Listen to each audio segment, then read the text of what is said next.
Hello बच्चों, DNS में आपका स्वागत है।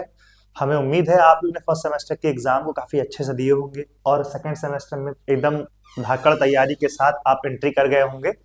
और आज हम इस क्लास में हम लोग मतलब बीएससी सेकंड सेमेस्टर के सिलेबस को डिस्कस करेंगे, जो कि स्टैटिस्टिक्स का है और मैं स्टैटिस्टिक्स का मेंटर अभिजीत। तो आइए स्टार्ट करते हैं। जो न्यू सिलेबस है, जो कि बैच ऑन हो गया है इसका, और आप सभी लोग से हमें पूरी आग्रह है, प्रयास है, अगर आप चाहते हैं पढ़ना तो हमारे इस कोर्स को ज्वाइन भी कर सकते हैं। तो पहले ज्वाइन करने से पहले हम लोग सिलेबस भी डिस्कस कर लेते हैं। क्या है देखिए, पार्ट ए हमारा फिर जैसे फर्स्ट सेमेस्टर में था उसी तरीके सेकंड सेमेस्टर में भी हमारा इस सिलेबस में ये सिलेबस जो हमारा है दो पार्ट में है। एक पार्ट ए में है और एक पार्ट बी में है, जैसा कि पहले भी था। पार्ट बी और पार्ट ए, ये देखिए पार्ट बी है प्रोबेबिलिटी डिस्ट्रीब्यूशन और पार्ट ए क्या है हमारा डिस्क्रिप्टिव स्टैटिस्टिक्स बाईवेरिएट। जैसा कि बीएससी फर्स्ट सेमेस्टर में हमारा क्या था, डिस्क्रिप्टिव स्टैटिस्टिक्स था, but in case of univariate था। और सेकंड वाला जो पार्ट बी था उसमें प्रोबेबिलिटी की बात थी। यहाँ पे बस उसी का एक्सटेंडेड वर्जन है। यहाँ पे हम बाईवेरिएट पे आ जा रहे हैं और उसके बाद हम किस में आ जा रहे हैं, प्रोबेबिलिटी डिस्ट्रीब्यूशन में आ जा रहे हैं। प्रोबेबिलिटी में नहीं, अब प्रोबेबिलिटी डिस्ट्रीब्यूशन की तरफ हम आगे बढ़ रहे हैं थोड़ा, ठीक है ना। तो आइए चर्चा करते हैं बाईवेरिएट मतलब डिस्क्रिप्टिव स्टैटिस्टिक्स के बारे में, जिसमें हमारा पहला यूनिट जो है इसका वो है bivariate data, principle of least square, most plausible values, method of curve fitting, fitting of straight line, parabola, logarithmic curve, power curves, other simple form by method of least square.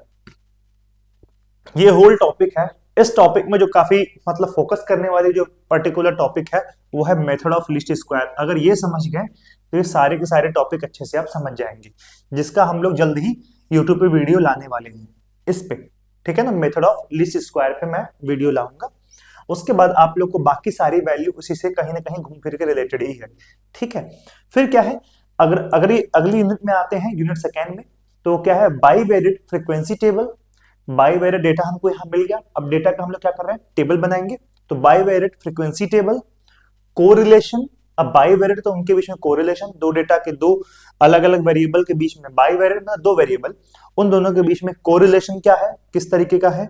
Types of relationship, scatter diagram, Karl Pearson's coefficient of correlation and its properties, ये पूरा है, ठीक है।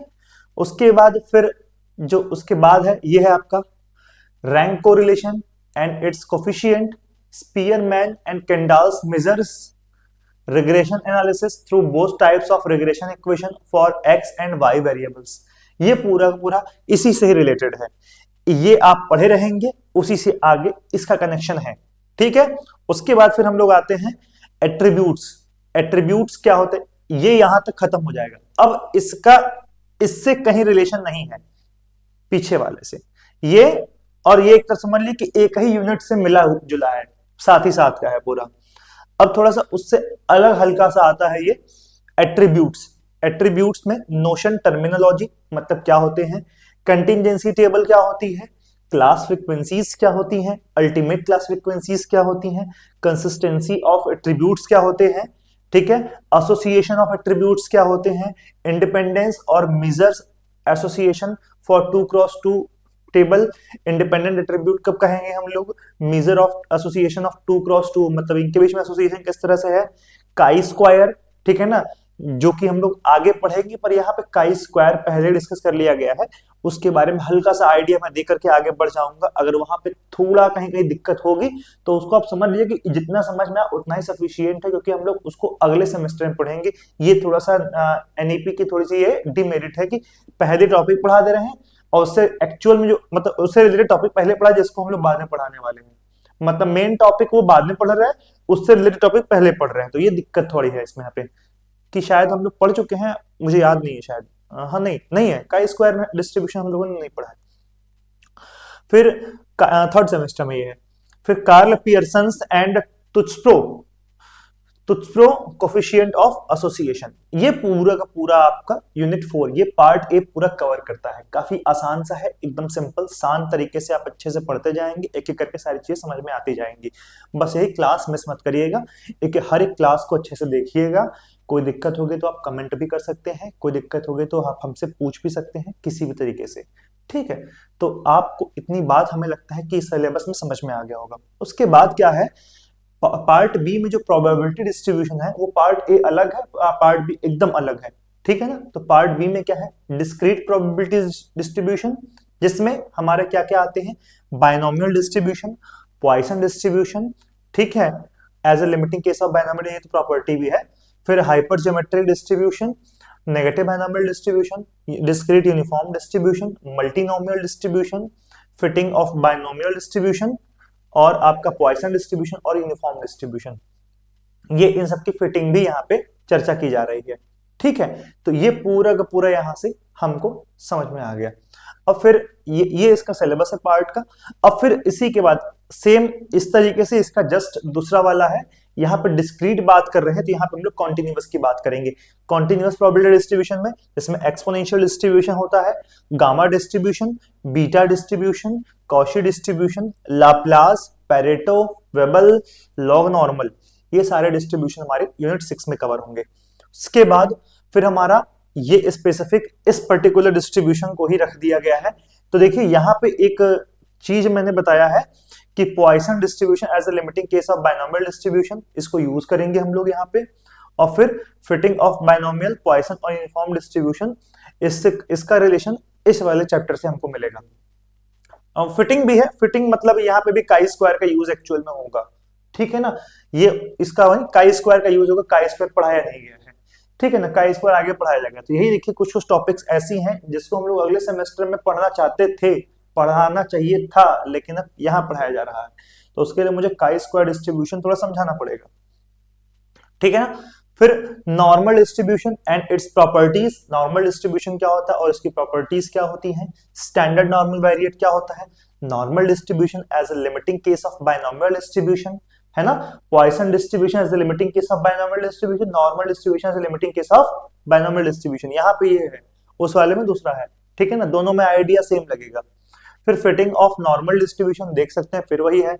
फिर normal distribution and its properties, ये repeated है, ये इतना पोर्शन रिपीटेड हो गया है, ठीक है ना, इतना पोर्शन रिपीटेड हो गया है। यहाँ पे कुछ छूट तो नहीं रहा है, तो ये नॉर्मल डिस्ट्रीब्यूशन की बात थी, इससे ज्यादा हमें नहीं लगता कि उसमें कुछ होगा, है ना। हाँ, बस फिटिंग ऑफ नॉर्मल डिस्ट्रीब्यूशन तक, फिटिंग ऑफ नॉर्मल डिस्ट्रीब्यूशन तक, उसके बाद ये चीजें नहीं आएंगी, ठीक है ना, ये इतना तक नहीं है।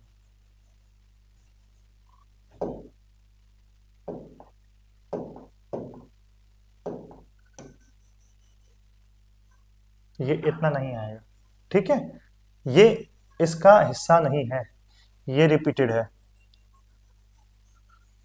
ये मिटा दे रहा हूं, सबूत सारे खत्म कर दे रहा हूं।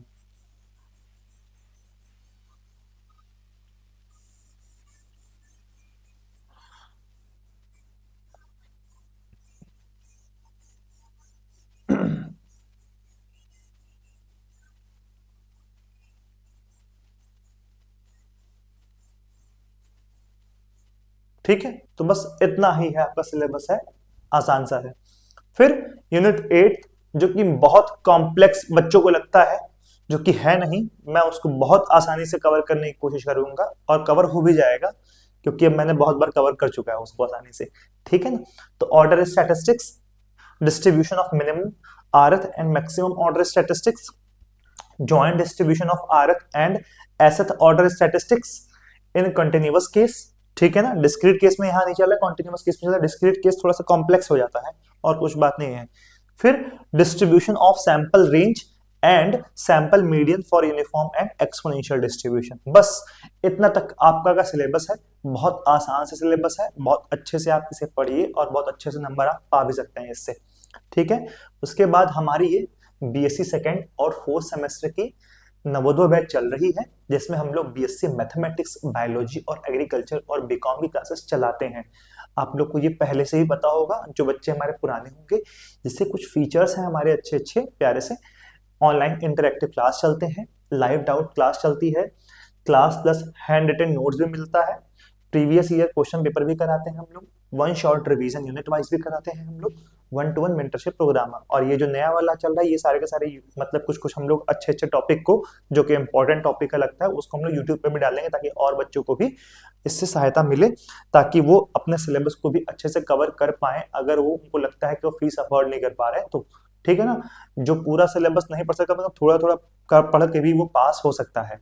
ठीक है, और फिर ये इस कोर्स का जो ड्यूरेशन है बेटा 3 मंथ का है, वैलिडिटी एग्जाम तक है, ये नई चीज है। ठीक है ना, वैलिडिटी आपकी इसकी एग्जाम तक है, और फीस जो है इसकी मात्र 1499 का है। आप इनरोल कर सकते हैं आप, लेकिन इससे DNS10 का कूपन कोड पा करके, ठीक है ना, इसमें थोड़ा सा आप अमाउंट अपना कम भी कर सकते हैं। ठीक है, इससे ज्यादा जानकारी के लिए आप इस नंबर पे कॉल या व्हाट्सएप भी कर सकते हैं। ठीक है, और हमारे इस पर्टिकुलर लेक्चर, हर एक लेक्चर के जो नोट्स हैं आप उसको इस DNS एजुकेयर ऐप पे पा सकते हैं। उसमें आप स्टडी मटेरियल वाले, फ्री स्टडी मटेरियल वाले सेक्शन में जाकर के आप वहां से नोट्स को डाउनलोड कर सकते हैं। ठीक है ना, तो यहाँ से DNS10 से आप 10% डिस्काउंट पा करके अपना कोर्स को ज्वाइन कर सकते हैं। हमें उम्मीद है आपको सिलेबस का पूरा डिस्कशन अच्छे से समझ में आया होगा। मिलते हैं अब अगले लेक्चर में अपने यूनिट फर्स्ट के एक इंपॉर्टेंट टॉपिक के साथ। तब तक के लिए जय हिंद।